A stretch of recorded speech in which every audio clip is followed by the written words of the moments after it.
आंब बगीचारे लागिला निआरे पड़ी 100 ऊर्ध्व आंब गछ नष्ट।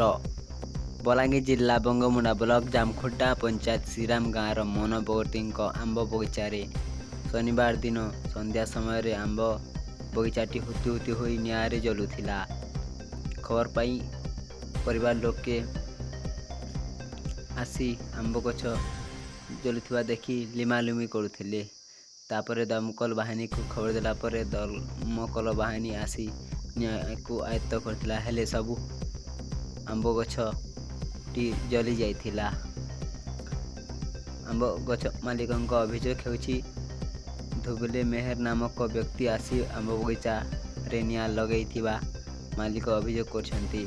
निआं रे जली 100 ऊर्ध्व आंब गछ पोड़ी नष्ट हो जाइथिबा आंब बगीचा मालिक मनोवर्ती कहते।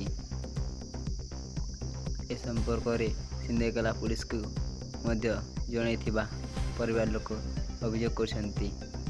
Bureau report Titlagarh news.